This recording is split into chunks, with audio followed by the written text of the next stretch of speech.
The dust swirled around the weathered boots of Cassandra Cass McKenna as she stood at the edge of Millfield's main street, watching the morning sun paint the distant mountains in shades of gold and crimson. The townspeople hurried past her, their whispers following like tumbleweeds in her wake. They had always laughed at her wildness, at the way she refused to conform to their narrow expectations of what a woman should be in 1887 Wyoming territory. At 24, Cass had already earned a reputation that preceded her wherever she went. She rode horses bareback through the canyon trails, wore men's trousers when it suited her work, and could shoot a rifle with accuracy that put most men to shame. Her auburn hair, which her late mother had always insisted she keep pinned up properly, now hung in a thick braid down her back, streaked with premature silver from years spent under the harsh western sun. The laughter started early, when she was just 16 and announced her intention to work the family's small homestead alone after her father's death from consumption. The banker, Mr. Whitmore, had chuckled condescendingly as he suggested she sell the land and find herself a suitable husband. The shopkeeper's wife, Mrs. Henderson, had clicked her tongue disapprovingly when Cass appeared in town wearing her father's old coat and boots. Even the preacher had made pointed sermons about women knowing their place in God's natural order. But Cass had something burning inside her that their disapproval could never extinguish. It was more than stubbornness, though she had that in abundance. It was a fierce independence that had been forged in the crucible of loss and necessity. When her father lay dying, he had gripped her hand with surprising strength and whispered words that would echo in her heart for years to come: "The man who destroys his weak self can never be destroyed by others, Cassie. Remember that. The weak part of us that needs approval, that fears what others think, that's what makes us vulnerable. But you've got fire in you. Don't let anyone put it out." Those words became her compass as she navigated the treacherous social terrain of frontier life. Every morning, she rose before dawn to tend to her small herd of cattle, repair fencing, and maintain the modest cabin that sat nestled in a valley 20 miles north of Millfield. The work was backbreaking, but it was hers. Every calloused hand, every aching muscle, every small victory over the harsh land represented her growing strength and self-reliance. The weak part of herself, the part that longed for acceptance, that whispered late at night that maybe the townspeople were right, maybe she should just give up and find someone to take care of her, that part she methodically destroyed through sheer force of will and relentless action. Each fence post she drove into the rocky soil was a nail in the coffin of her own self-doubt. Each successful cattle drive to the railroad depot was proof that she needed no one's permission to succeed. But the townspeople's laughter grew louder as the years passed. They watched her ride into town for supplies, her clothes dusty and practical, her manner direct and uncompromising, and they shook their heads with a mixture of amusement and disdain. Mrs. Henderson would peer over her spectacles and mutter about that wild McKenna girl who clearly had no sense of propriety. The men at the saloon would place bets on how long it would be before she came crawling back, begging for help. What they didn't see were the countless nights when Cass sat by her fireplace, reading her father's collection of books on animal husbandry and land management. They didn't witness her practicing with her rifle until she could hit a tin can at 100 yards in any weather. They couldn't fathom the careful planning and strategic thinking that went into every decision she made about her ranch. The transformation was gradual but undeniable. The frightened 16-year-old who had inherited a struggling homestead was slowly replaced by a confident, capable woman who knew her own worth. The weak self that craved approval withered away, starved of the attention it desperately sought. In its place grew something harder, more resilient, a core of steel wrapped in determination. It was this transformed version of herself that caught the attention of Jake Sullivan, owner of the sprawling Triple S ranch that dominated the valley like a sleeping giant. Sullivan was a man whose reputation preceded him even more than Cass's did, but for entirely different reasons. Where she was seen as wild and unsuitable, he was regarded with a mixture of respect and fear. At 35, he had built his empire from nothing, starting with a handful of cattle and a fierce ambition that matched her own. Sullivan had watched Cass from afar for months before their first real encounter. He had noticed her during her trips to town, observed the way she carried herself with quiet dignity despite the snickers and whispers that followed her. More importantly, he had seen her work. His writers had reported glimpses of her driving cattle through difficult terrain with skill that impressed even seasoned cowboys. He had heard rumors of her marksmanship, her knowledge of veterinary medicine, her uncanny ability to predict weather patterns. The meeting that would change both their lives came on a scorching July afternoon when Cass discovered several head of Sullivan's cattle mixed in with her own small herd. Protocol dictated that she should send word to the SSS and wait for someone to collect the strays. Instead, she rounded them up herself and drove them the 15 miles to Sullivan's ranch, arriving just as the sun was setting behind the mountains. Sullivan emerged from his ranch house as she herded the cattle into his holding pen with practiced efficiency. He was a tall man, lean from years of hard work, with prematurely gray hair and eyes the color of winter sky. There was something in his bearing that commanded respect, not the artificial authority that came from wealth or position, but the natural confidence of someone who had earned everything he possessed. "Miss McKenna," he said, touching the brim of his hat in greeting. His voice was surprisingly gentle for a man of his intimidating reputation. "My men could have collected those strays." "Your men weren't there when I found them eating my grass," Cass replied, dismounting from her horse with fluid grace. "Figured it was simpler to bring them home myself."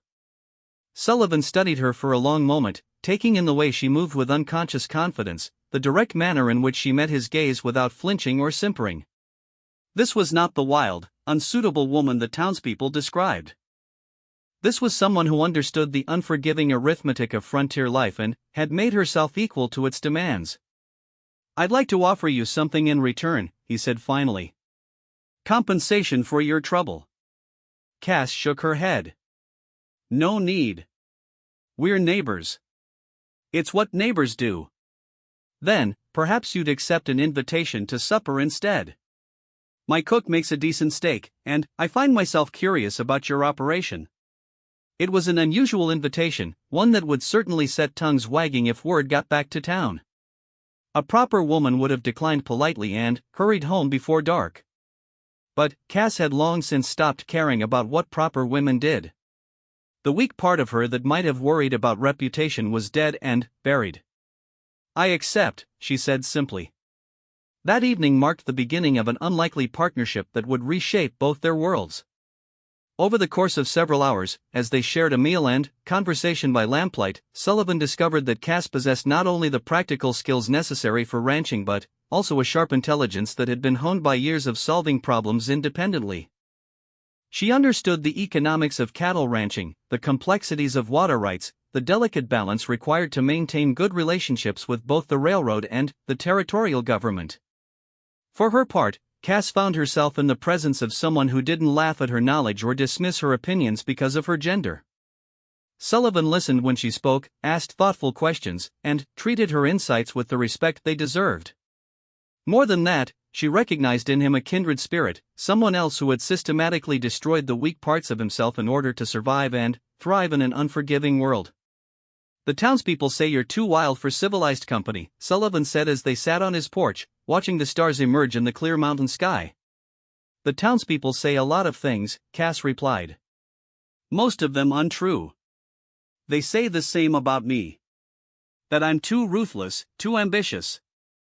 That I don't know my place. And, do you? Know your place?" Sullivan smiled, an expression that transformed his stern features. "My place is wherever I choose to make it." "Same as yours, I'd guess." From that night forward, their relationship deepened in ways that scandalized Millfield's social arbiters. Sullivan began visiting Cass's ranch regularly, ostensibly to discuss business matters but increasingly simply for the pleasure of her company. She, in turn, found herself looking forward to his visits with an anticipation that had nothing to do with cattle or land management. What the townspeople interpreted as a shocking liaison was actually something far more profound, a meeting of minds and spirits that transcended conventional expectations. Both had spent years building walls against a world that seemed determined to diminish them. Both had learned to find strength in solitude and pride in self-reliance. Neither was willing to compromise their hard-won independence for anyone. But, as summer faded into autumn, they discovered that true strength sometimes lay not in standing alone but in choosing to stand together. The weak self that feared vulnerability, that insisted on total self-sufficiency as the only path to safety, began to crumble as they realized they could maintain their individual strength while also drawing power from their connection. The change was most visible during the autumn cattle drive, when Sullivan made an unprecedented decision that shocked his own ranch hands and sent ripples of disbelief through the entire territory. Instead of hiring additional cowboys for the challenging journey to the railroad depot in Cheyenne, he asked Cass to ride with them as his equal partner. "You're better in the saddle than half my men," he told her when she expressed surprise at the invitation. "And you know cattle better than most. I'd rather have you watching my back than anyone else." It was a declaration that went far beyond simple professional respect.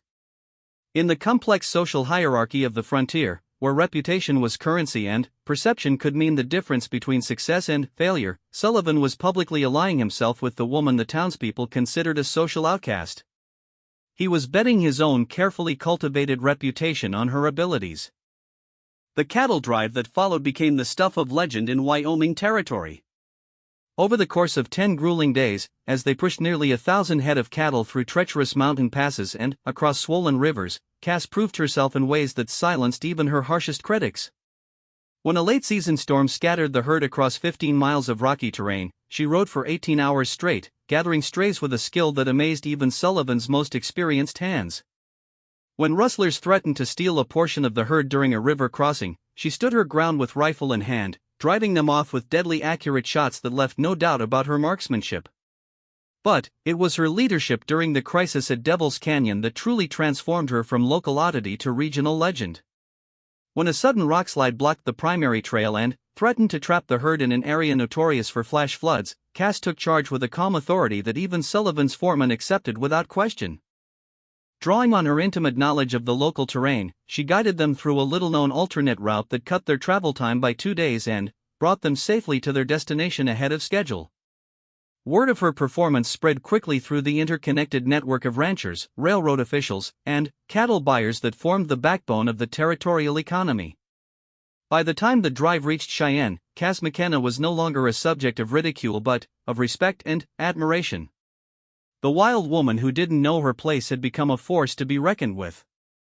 The transformation in how others saw her was remarkable, but even more significant was the transformation in how she saw herself. The last vestiges of the weak self that had once craved acceptance finally died during that cattle drive.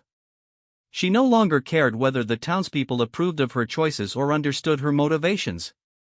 Their opinions had become irrelevant to her sense of self-worth.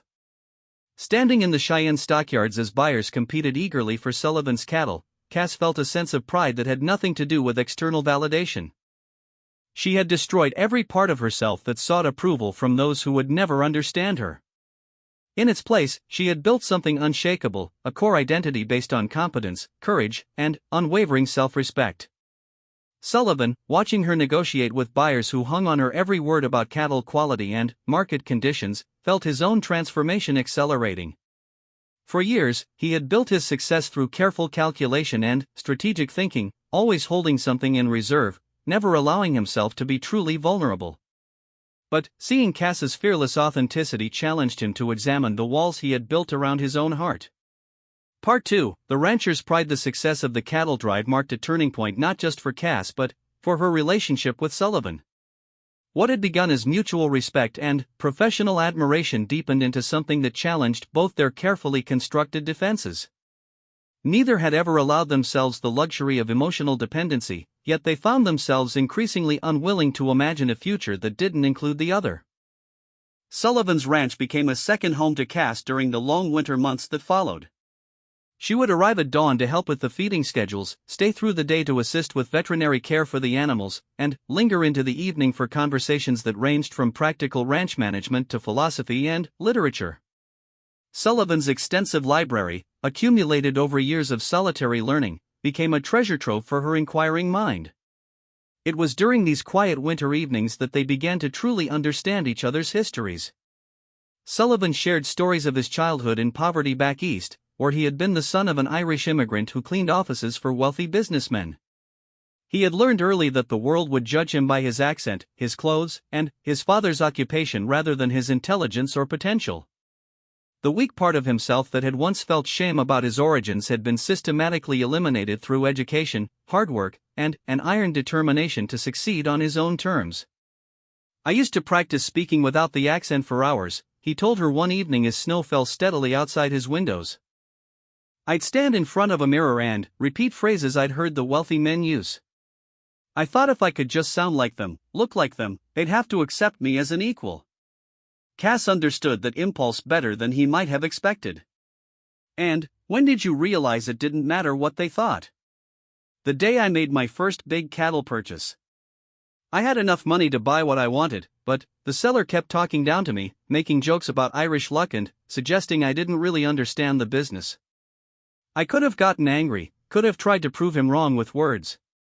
Instead, I just bought twice as many cattle as I'd originally planned and walked away. 6 months later, when those same cattle brought me a profit that doubled my investment, I realized I didn't need his approval or anyone else's. The parallel to her own journey was unmistakable. Both had learned that true strength came not from convincing others of their worth but from proving it to themselves through action and achievement. Both had discovered that the opinion of those who would never truly see them was worthless currency. But their growing closeness also revealed the depth of their remaining vulnerabilities. Sullivan, despite his success and reputation, still carried wounds from years of social rejection that made him reluctant to fully trust in others' acceptance of him.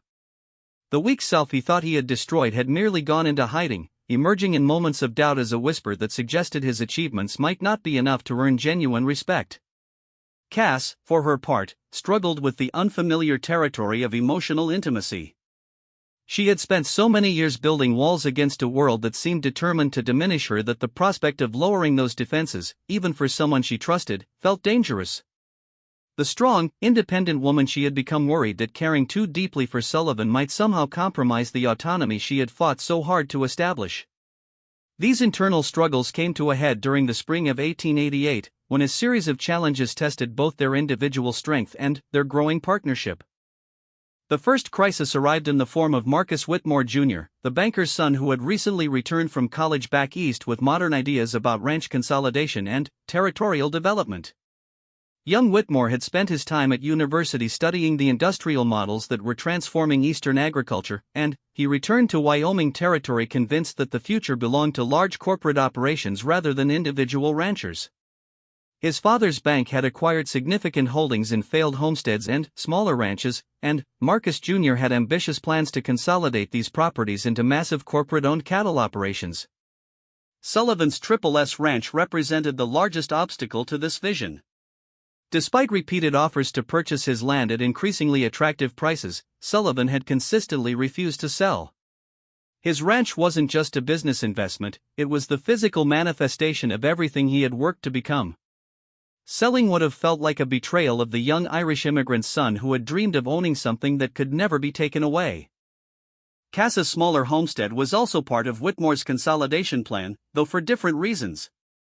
Her property controlled access to crucial water rights that would be essential for any large-scale operation in the valley. More importantly, her continued independence served as an example that Whitmore found troublesome. If one woman could succeed as an independent rancher, others might get similar ideas, complicating his plans for acquiring land from struggling homesteaders. The pressure began subtly, with social isolation and economic harassment designed to wear down their resolve. Suppliers in Millfield suddenly became unreliable when it came to filling orders for Sullivan's ranch. Credit that had always been readily available began requiring additional documentation and higher interest rates. The railroad, under pressure from investors who saw potential profit in Whitmore's consolidation scheme, started imposing new fees and scheduling restrictions that made shipping cattle more difficult and expensive. For Cass, the harassment was more direct. Someone began cutting her fence lines regularly, allowing her cattle to wander and mix with neighboring herds. Her water sources were repeatedly contaminated with substances that, while not immediately lethal to livestock, made them sick enough to reduce their value significantly. Anonymous notes appeared on her cabin door warning her to know her place and find a husband who could properly protect her. The weak self that both Sullivan and Cass had worked so hard to eliminate whispered seductively during these trying months. For Sullivan, it suggested that perhaps compromise would be wiser than confrontation, that selling out to Whitmore might allow him to start fresh somewhere else without the constant struggle. For Cass, it hinted that maybe the townspeople had been right all along, that her attempts to live independently were ultimately futile and would only lead to greater suffering. But the strong selves they had forged through years of adversity refused to yield. Instead of capitulating to the pressure, they chose to fight back with the same methodical determination that had built their success in the first place. Sullivan began documenting every instance of economic harassment, building a case that he could present to territorial authorities if necessary. He also quietly reached out to other independent ranchers who were facing similar pressure, building a network of mutual support and information sharing. Cass responded to the sabotage of her property with characteristic directness. She began staying awake at night, watching her fence lines with rifle in hand. When she caught the vandals in the act, 3 men hired by Whitmore to harass her into submission, she didn't hesitate to use her marksmanship skills to drive them off with shots that came close enough to convince them that continued harassment would be hazardous to their health. More importantly, both began to understand that their individual strength could be multiplied through strategic cooperation without compromising their independence. Sullivan quietly provided Cass with additional cattle to replace those lost to sabotage, while she shared intelligence about Whitmore's activities gathered during her trips to town. Neither saw this mutual support as dependence, rather, it was the kind of alliance between equals that made both parties stronger. The crisis reached its climax during the summer of 1888, when Whitmore made his final play for control of the valley. Using his family's political connections, he arranged for a territorial review of water rights that could potentially invalidate the claims of smaller ranchers like Cass. Simultaneously, he orchestrated a series of financial pressures designed to force Sullivan into bankruptcy, including calling in loans that had previously been automatically renewed and manipulating cattle prices through his connections with the railroads. The weak self would have seen these challenges as insurmountable, would have counseled surrender and compromise as the only reasonable options. But the people Cass and Sullivan had become over years of systematic self-transformation saw opportunity where others might see only obstacles. Working together with a coordination that impressed even themselves, they launched a counteroffensive that demonstrated just how formidable they had become. Sullivan used his knowledge of territorial law and his network of contacts among other ranchers to challenge the water rights review through proper legal channels. He also leveraged his reputation for fair dealing to secure alternative financing that freed him from dependence on Whitmore's bank. Cass, meanwhile, traveled to the territorial capital to testify before the Land Commission, presenting evidence of her property improvements and water usage that made her claim to the rights unassailable under existing law. Her appearance before the commission became legendary, a woman who spoke with such authority and knowledge that even skeptical officials found themselves respecting her expertise.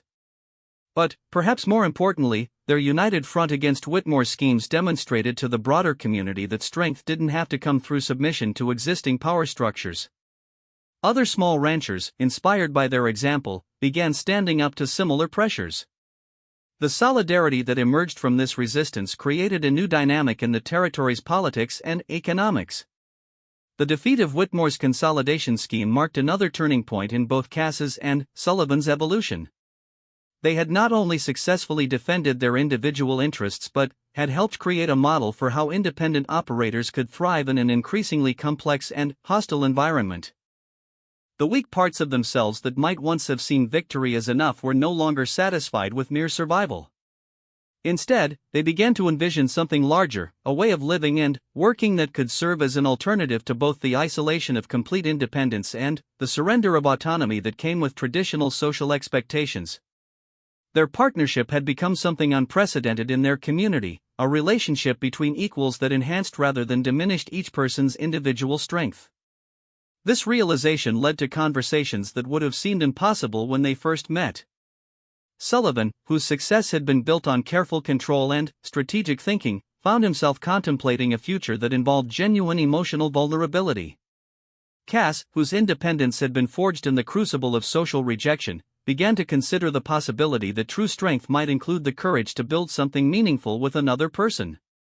"The man who destroys his weak self can never be destroyed by others," Cass said one evening as they sat on her cabin porch, watching the sun set behind the mountains.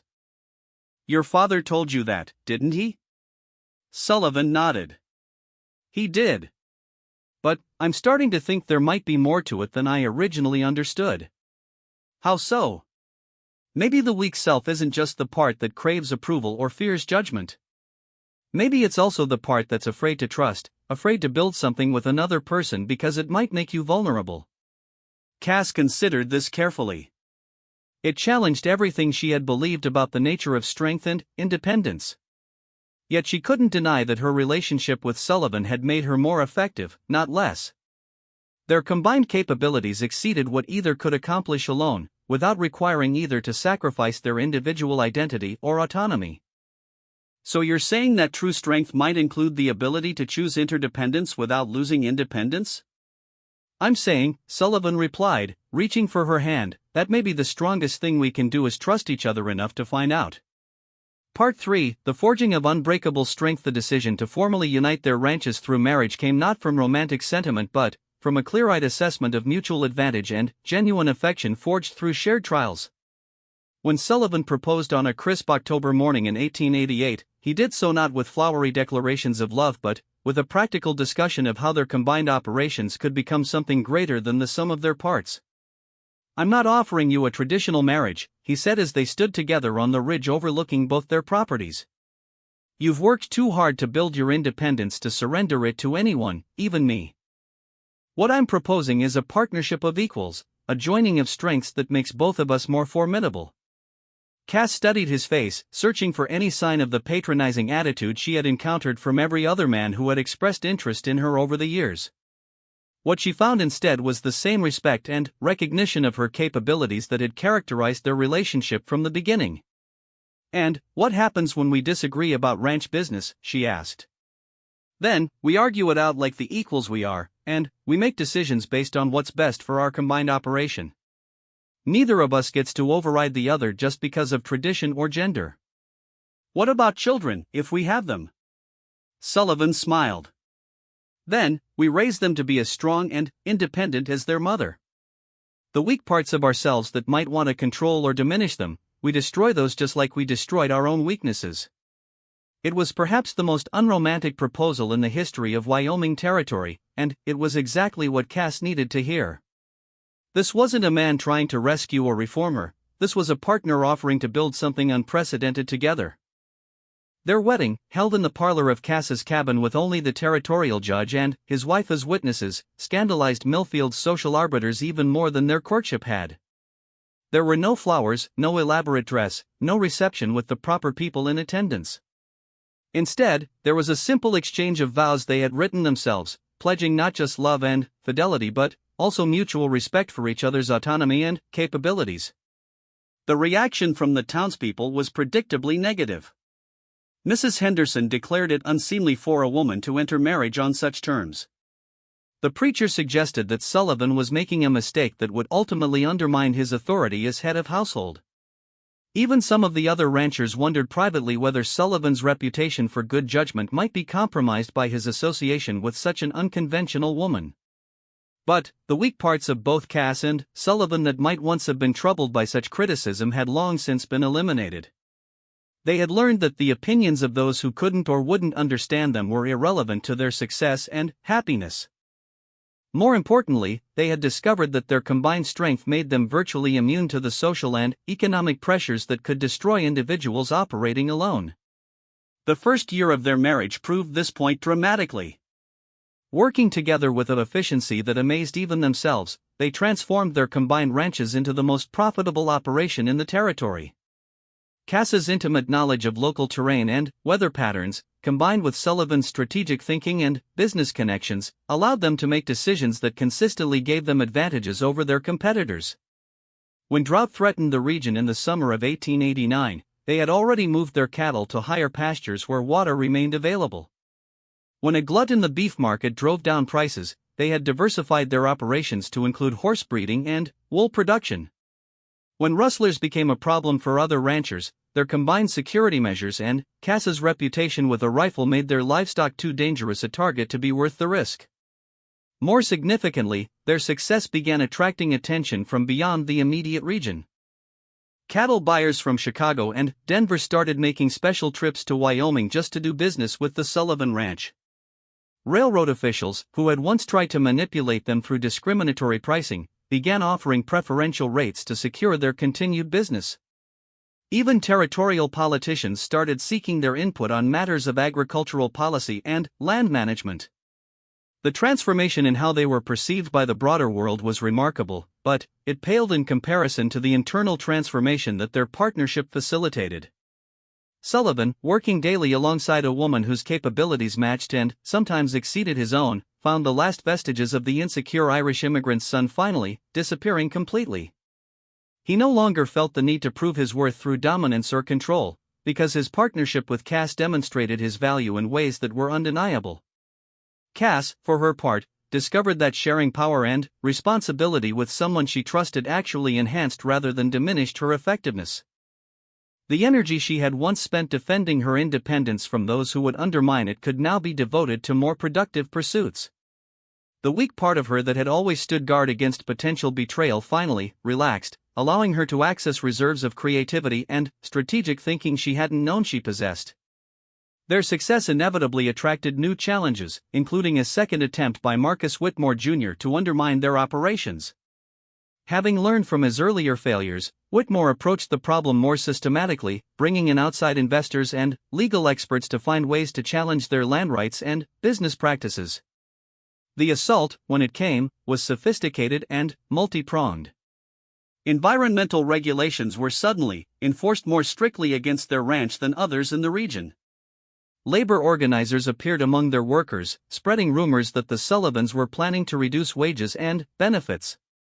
Anonymous complaints were filed with territorial authorities alleging various violations of livestock management protocols. But the people that Cass and Sullivan had become were far better equipped to handle such challenges than their younger selves would have been. Instead of responding reactively to each attack, they proactively investigated the sources of the harassment and built systematic responses designed not just to defend their operations but to expose the organized nature of the campaign against them. Their investigation revealed connections between Whitmore's investors and several territorial officials, creating a corruption scandal that ultimately led to multiple resignations and criminal prosecutions. The labor organizers were exposed as outside agitators with no genuine connection to workers' rights. The environmental complaints were shown to be baseless harassment designed to create bureaucratic burdens rather than protect natural resources. More importantly, their methodical documentation and exposure of the conspiracy demonstrated to other independent ranchers how organized resistance could defeat even well-funded attempts at economic manipulation. The network of mutual support that had begun during Whitmore's first assault evolved into a formal association of independent operators that could match the political and economic influence of larger corporate interests. By 1890, just 2 years after their marriage, Cass and Sullivan had become the acknowledged leaders of a movement that was reshaping the economics and politics of Wyoming Territory. Their ranch served as both a model of efficient operation and a headquarters for organizing resistance to corporate consolidation schemes. But perhaps their greatest achievement was the way they had redefined what strength and independence could mean. The weak understanding of these concepts that had once driven them to isolation and constant defensiveness had been replaced by a sophisticated appreciation for how individual excellence could be enhanced through strategic cooperation and mutual support. This evolution in their thinking became particularly significant when Cass became pregnant in the spring of 1890. The news could have triggered all kinds of anxieties about how parenthood might compromise their partnership or force them into traditional gender roles that neither wanted to accept. Instead, they approached impending parenthood with the same methodical planning and mutual respect that characterized every other aspect of their relationship. They discussed how child-rearing responsibilities would be shared, how their business operations might need to be modified, and how they could ensure that their children would grow up with the same strength and independence that had served them so well. "The weak part of us might want to protect them from every challenge," Sullivan said during one of their planning discussions. "But protection that prevents growth isn't really protection at all. We need to teach them that they don't need anyone else's approval to succeed," Cass agreed, "but also that they can build alliances with people who respect and value them without compromising their autonomy." The birth of their daughter Sarah in December 1890 marked the beginning of a new phase in their evolution. Far from limiting their effectiveness, parenthood seemed to enhance their focus and determination. They were no longer just building something for themselves, they were creating a legacy that would demonstrate new possibilities for future generations. Sarah grew up surrounded by evidence that strength came not from conforming to others' expectations but from developing one's own capabilities to their fullest extent. She watched her mother negotiate cattle deals with buyers who treated her as an equal, saw her father deferring to her mother's judgment when her expertise exceeded his own, and absorbed lessons about leadership that had nothing to do with traditional gender roles. More importantly, she learned that the strongest people were those who had systematically eliminated the parts of themselves that craved approval from those who would never truly understand them. The weak self that sought validation from others was not just a personal limitation, it was a barrier to achieving one's full potential. By 1895, as territorial status gave way to statehood and Wyoming became part of the expanding United States, the Sullivan Ranch had become something unprecedented, an operation that combined individual excellence with cooperative action, traditional values with progressive thinking, and personal strength with mutual support. The townspeople who had once laughed at Cass's wildness now sought her advice on everything from livestock management to territorial politics. The banking and railroad interests that had once tried to manipulate Sullivan now competed for his business and endorsement. The social arbiters who had declared their marriage unseemly now pointed to their success as evidence of Wyoming's pioneering spirit. But the opinions of others, whether positive or negative, no longer held the power to influence their sense of self-worth that they once might have. The weak parts of themselves that had once craved such validation had been so thoroughly eliminated that external approval felt pleasant but unnecessary, while external criticism felt irrelevant rather than painful. Standing together on the porch of their expanded ranch house one evening in late 1895, watching their daughter play in the yard while their hands worked on the books for their increasingly complex operation, both Cass and Sullivan reflected on the journey that had brought them to this moment. "Do you ever miss it?" Cass asked. "The simplicity of working alone, not having to consider anyone else's needs or opinions?" Sullivan considered the question carefully. "I miss the illusion that it was simpler," he said finally. "But I don't miss the reality of constantly defending myself against people who wanted to diminish me. What we've built together is more complex, but it's also more resilient. More satisfying." "The man who destroys his weak self can never be destroyed by others," Cass quoted. But maybe the real lesson is that destroying those weak parts of ourselves isn't the end goal, it's just the first step toward building something stronger. Something that can't be diminished by criticism or inflated by praise. Something that exists independent of anyone else's opinion. They had achieved what few people in any era managed to accomplish, a life built on their own terms, measured by their own standards, and sustained by their own efforts. The weak parts of themselves that had once made them vulnerable to manipulation, criticism, and self-doubt had been systematically identified and eliminated through years of disciplined self-improvement and mutual support. In their place had grown something that seemed almost miraculous to those who observed it from the outside, a partnership that enhanced rather than diminished each person's individual strength, a success that inspired rather than threatened others, and a legacy that would influence generations of people who had never heard of the small Wyoming valley where it all began. The laughter that had once followed Cass through the streets of Millfield had long since been replaced by respect, admiration, and occasionally awe. But, more importantly, the part of her that had once been wounded by that laughter had been so completely transformed that she could barely remember what it had felt like to need anyone else's approval to validate her worth. She had discovered what her father meant when he told her that the person who destroys their weak self can never be destroyed by others. It wasn't just about becoming invulnerable to criticism or immune to failure. It was about building a core identity so strong, so grounded in genuine accomplishment and authentic self-knowledge, that external events could affect your circumstances but never your fundamental sense of who you were. The wild woman who had once been considered unsuitable for civilized company had become the foundation upon which a new understanding of strength, success, and partnership could be built. And, in doing so, she had proved that the greatest victory wasn't over external enemies but over the internal limitations that prevent people from becoming everything they're capable of being. As the stars emerged in the clear Wyoming sky, casting their eternal light over a landscape that had been transformed by human will and determination, Cass and Sullivan knew that they had achieved something that would outlast their individual lives.